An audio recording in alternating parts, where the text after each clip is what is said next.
The Palace Bat Story. Edwina was staying with her aunt, a kindly retired teacher who lived in Mafra, which is a small town in Portugal, not far from Lisbon. Edwina was restless. Nothing to do? Help me. No? Okay. Well, why not go and see the Royal Library, Edwina? There are no good books in that local library, and I've read all my own. No, my dear, I'm talking about the Royal Library. Remember we did a tour of the palace last year, but the library was just closing? It is one of the most prestigious in the world, you know. King John, 200 years ago, purchased books which were already hundreds of years old and commissioned others from all over the world. On a rainy day in Mafra, with no friends nearby, no iPhone, no PlayStation, and no other option other than her aunt's crossword, Edwina set out.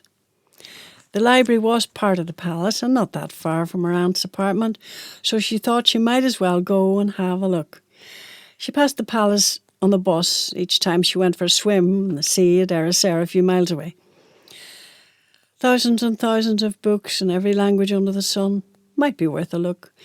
She put on her shiny red raincoat with the hood and set off.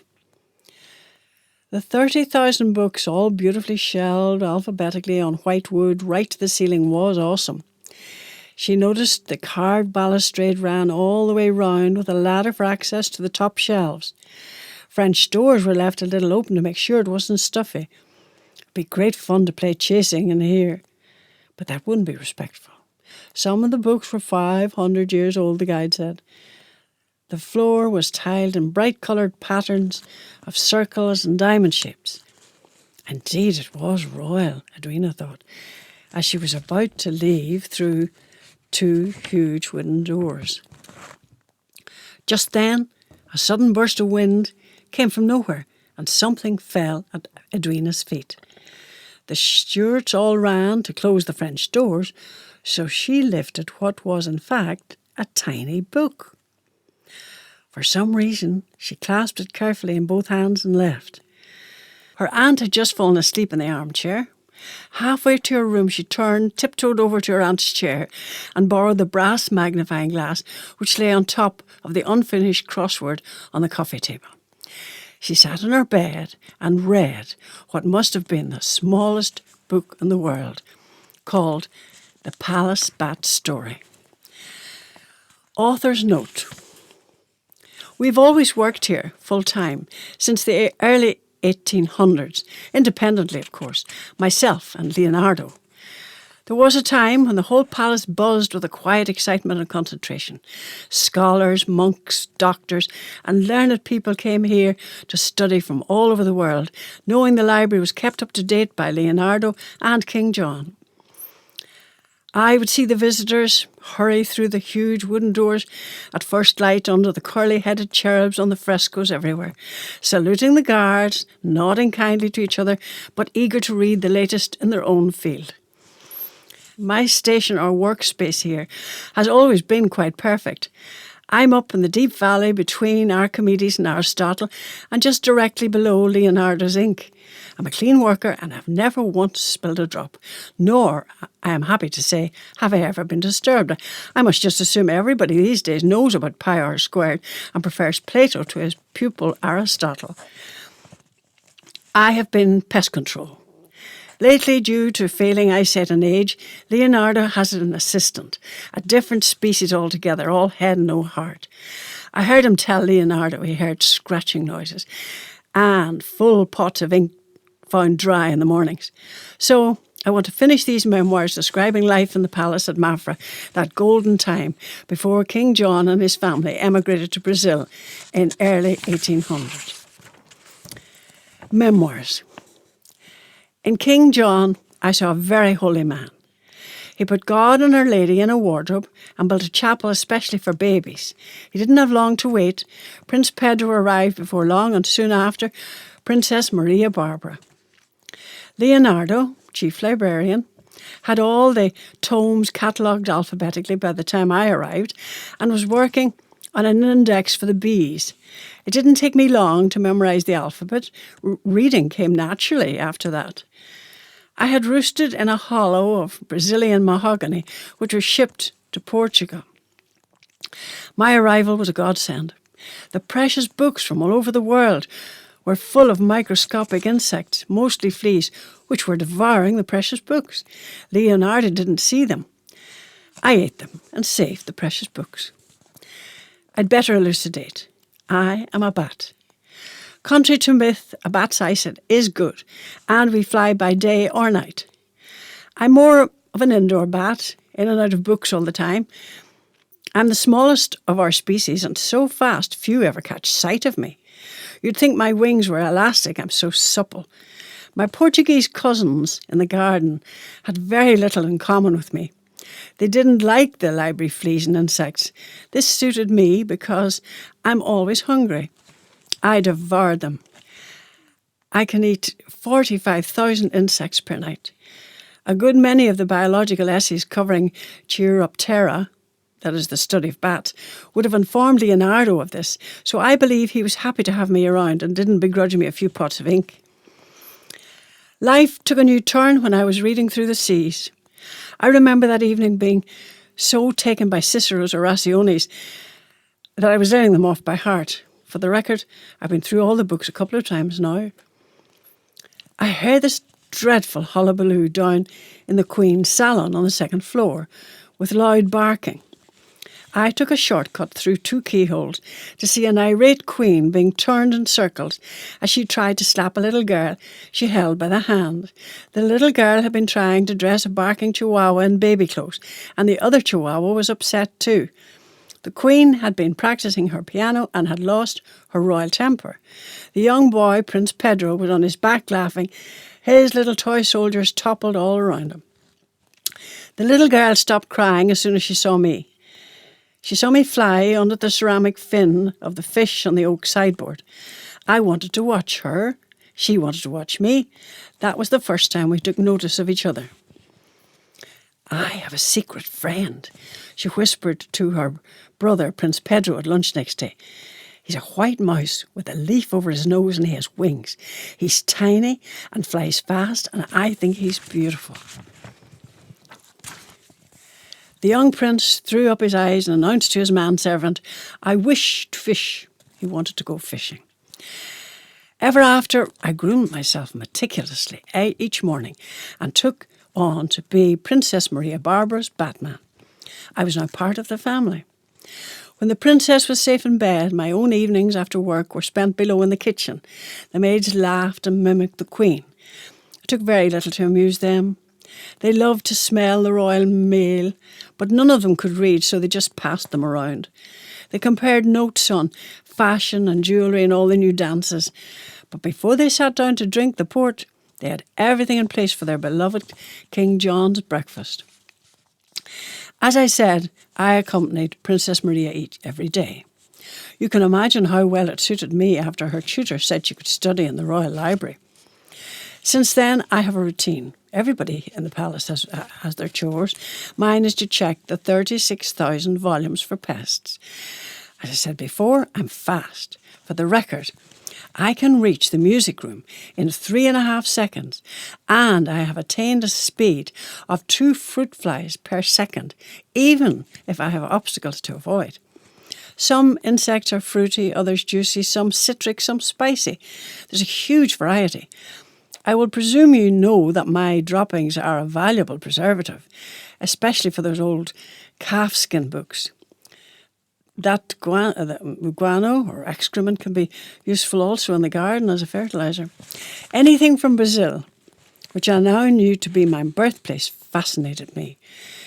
At festival times, newly arrived sailors from Brazil used to congregate down in the kitchen with the cooks and servants to eat and drink rum and carouse generally. They played cards and gambled for dirty coins and medals they spat on or poured vinegar on to shine up. They'd shout and roar with laughter and dance with the maids, who didn't seem to mind the smell of gunpowder and fish and sweat. The stories they brought with them made my hair stand on end. They related having to plough through 20-metre waves in thunder and lightning. They'd seen sea creatures as big as houses with teeth like stairs rip ships to pieces. I used to hide near the open window, totally enthralled. When people started to yawn and go quiet, I flew to the guards' room for a while. They spoke in urgent, hushed voices, sometimes in French. They were always annoyed at the way things were. Their disquiet was tiresome. I wish I had dallied longer looking back. Sunday mornings still make me smile. It was always a special day in Mafra back then. Every member of the royal family used to dress extravagantly from head to toe and assemble up in the balcony overlooking the great basilica as all the bells rang over the town and the outskirts of the area. Then they all prayed and sang for hours, and I knew Princess Maria Barbara was safe. Sometimes I would make Maria laugh or gasp by free-falling from a height onto her father's bald head before taking off to tickle Pedro's neck until he would make a swipe at Maria, and then Her Majesty would use her fan at a very impressive speed to reprimand both. But mostly I did my own thing during Sunday Mass. I might settle in a corner of the Benediction Gallery and daydream about the 200 pairs of gasping oxen pulling that single piece of pure marble all the way from the sea for King John. Sometimes I'd surf up and down on the sounds gushing out of the campanile as all 6 organs played together. Those currents of sound poured through the sky and breezes out over the estates, the mansions, pavilions and gardens of Mafra, and out as far as the ocean at Ericeira. That was when I'd wonder how far I was from home, and how, when Princess Maria was older, I might make the long migration home to Brazil. But for now, I was needed here. Life was good. More than occasionally, King John had state visitors to dine. However, when there were none, the princess and I played hide-and-seek in the trophy room. To help even things up, I used only echolocation. The pups didn't seem to understand what the game entailed, which I found hilarious, but also frustrating.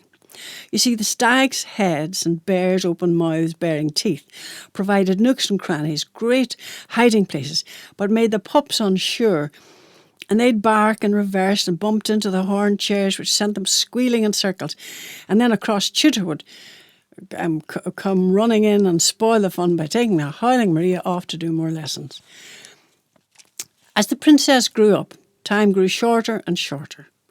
She had to dress for dinner. The first time I saw her in her pink satin dress, all frills and pearls and matching shoes, I danced for joy. That is until I saw them put a high curly wig full of fleas on her lovely head. I was doing my best to clean it until Her Majesty made a royal swipe at me. In fact, I still have the scar to this day on my left wing. After that, I had to be careful. But I still keep guard on my beloved Maria. The Indian temple made of figs served me well in the dining room sideboard. I sometimes go down there even now when I want to relax, but back then life was hectic.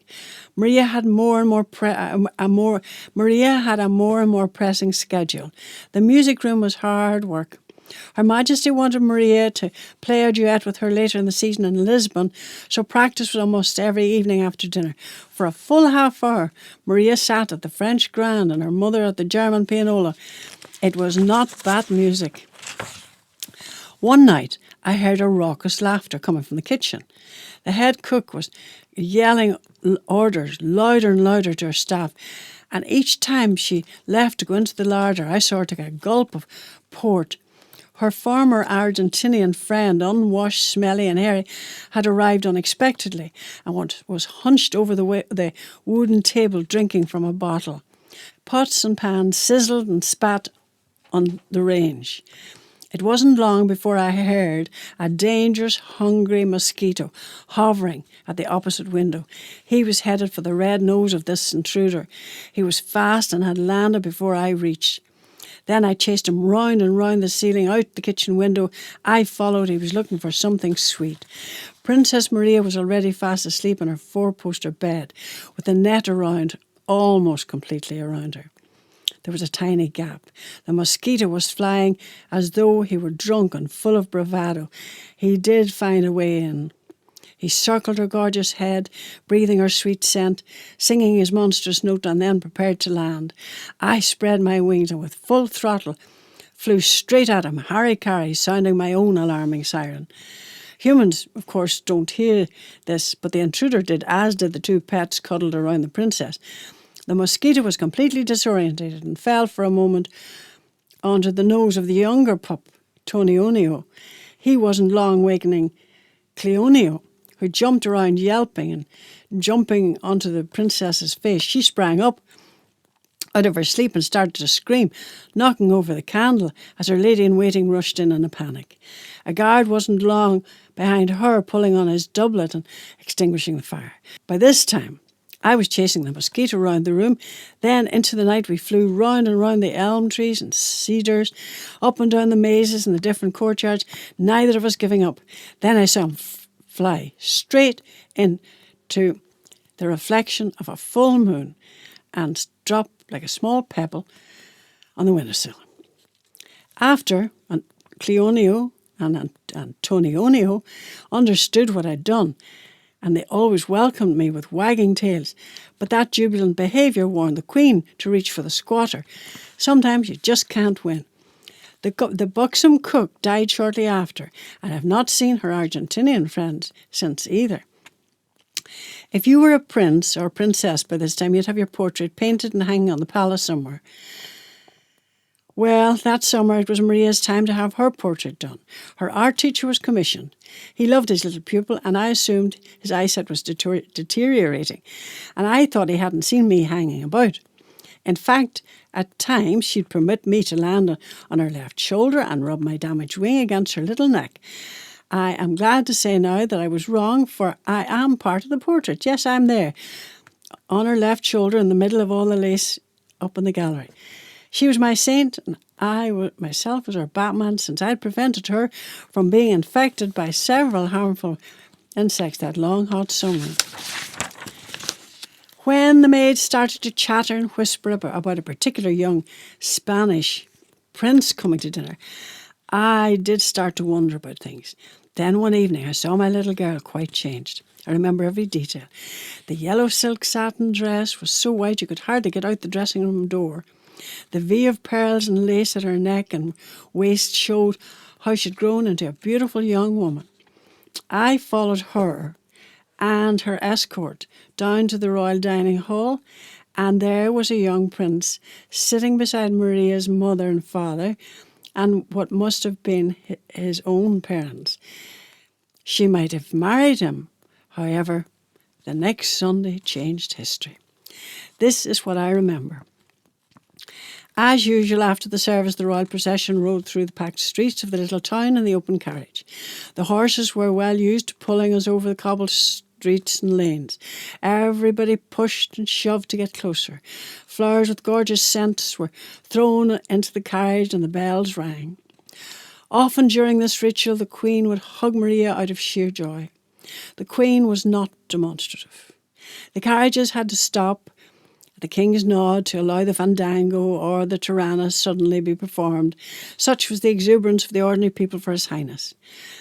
Her Majesty was highly irate at the presumption of these commoners, but the King was still in charge and enjoyed it every time.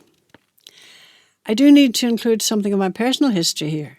I had fallen in with Hummer, a hummingbird. She was always caring for others.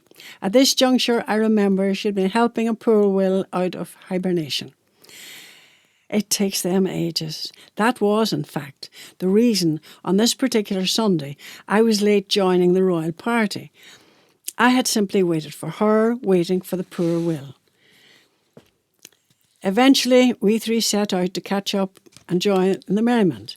We took a shortcut over the river. We were only a stone's throw from the royal carriage when I was intrigued to see three of our guards crouched down behind a hedge, as though they were hunting. But it was not the hunting season. Also, from time to time, they were pointing over towards the procession and whispering. I put two and two together and concluded this was no ordinary exercise. This was sabotage. I communicated my concerns to my little posse. We made a plan. Timing would be of the utmost. Guard 1 was loading a long pistol. Guard 2 and 3 were looking back and forth at the horses as they held knives at the ready. At the other side of the hedge, the crowds were still cheering and waving. The princess and her father were waving one side of the carriage, then the other. The plan was this. I would take the eyward side of Guard 1. Homer would take his earward side, while our newly awakened friend Will said he would go hairward. I would give the signal. Our attack and Guard 1's trigger pulling had to be simultaneous. Horses are so intuitive. We didn't know they were planning a backup. Their neigh was pure genius. The traitors were totally disorientated in seconds. Not only that, but the sky darkened and the singing started. The birds were here. Little yellow-bellied terns sat and sounded their middle notes, and 100 sirens sounded on top of that from 1,000 sweeping black swallows all over the sky. To top that, 2 high woodpecker notes sounded, and beside her a tree of blackbirds singing their 5 or 6 notes over and over joined in. What an orchestra. Remember, the bells were still ringing and the people at this stage were screaming and running in all directions. So much so that we 3 sat in a branch and laughed. We watched those guards using their fists as they were arrested and led away. This king had housed all of us one way or another. We all owed him, and I tell you, what goes round comes round. All through the night, the guards were blaming each other for the plan going wrong. They were in a dark dungeon and angry. They were to be executed and were trying to plan an escape. The youngest was crying. I remember he did get away and went home to his mother. He became a first-class farmer later. I even helped fertilise one of his fields. Poor Will lay quite a while after everything settled down, wondering if it had all been a nightmare. But the 3 of us, even now, never tire of remembering that successful counterattack. This is near the end. One evening later, that very same week, I left my friends to go back and check on Princess Maria. I used to check her 50 times a night. 3.5 seconds it took me to reach her room. It was a beautiful evening, but I was surprised to see all the windows and doors locked. I saw through a chink in the drawn curtains that the whole family were gathered in the front parlour, as though they were going for a picnic with baskets and rugs, and the young prince had come home for it. Maria was in a black cloak, as was her mother and the ladies in waiting. Tonionio and Cleonio were going too. She was looking around for me. I was skirmishing at the glass. I like to think now that I saw a tear in her eye. King John asked everybody to bow their heads for a short prayer before a door opened out of a door in a huge hanging canvas. King John and all the royal family were going on a midnight picnic. They filed through the secret door and it closed. I heard noises under the tennis court and below the rose garden, but then nothing. I waited and waited. They didn't return from that picnic. I heard in the kitchen over time that there was a secret tunnel all the way to Ericeira. From there they'd sail to Gibraltar and on to Brazil. Maria would be safe there. I have decided to stay put here in Mafra in a different location. My story ends here. I'm kept busy. I mentioned Hummer, we hang and hover. And yes, the new librarian is in charge in the Royal Library. He is a cat and he covers the ink at night. But I'm finishing the library now. You'll find my memoirs, where I wrote them, up between Archimedes and Aristotle. It's a history from a different point of view, if you like. Bon notte. The end. Edwina closed the tiny book and sighed. What next? She had to return the tiny precious document to its rightful place in the library. She ran back in the pouring rain with the book safe in her pocket. The library was just closing. She told the guide she had something precious missing and that it had dropped in the library and she'd only be a minute. She wasn't being dishonest, just unclear. Reluctantly, the guide allowed her to run up the 2 flights, down the corridor and into the library.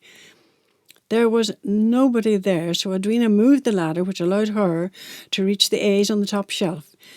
Those great tomes of Archimedes and Aristotle were up there. Edwina kissed the little morsel of a history book, laid it in the valley between the 2 and slid down the ladder, raced down through the palace corridors and out into the rain. What a read. You're back, her aunt was preparing supper. Well, was it worth it? Was it what? You're soaked. Hang up your jacket in the hot press. I got it all except for a likeness of a person or animal, 8 letters, and it ends in T. Edwina suddenly remembered what you hadn't checked. We'll go back tomorrow, and I want to look for King John's daughter's portrait, she said. Portrait. That's it. Perfect, said her aunt as she filled in the last word of the crossword. That evening, Edwina found an old encyclopedia in the attic and checked out the history of Lisbon. To her astonishment, there had been an assassination attempt on King John in Mafra. Shortly after this, he emigrated to Brazil with his family. The year was 1810. Incredible.